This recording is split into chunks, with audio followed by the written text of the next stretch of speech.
बहुत जाइली बहुत गईली हे बबुआ के न खुश कैली। बहुत जाइली बहुत गईली हे बबुआ के न खुश कैली। अरे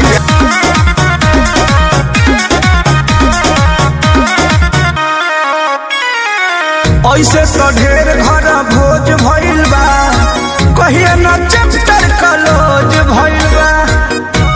ए सुना जा हाँ ऐसे तो ढेर घर भोज भइल बा, कहियो न चैप्टर कलोज भइल बा।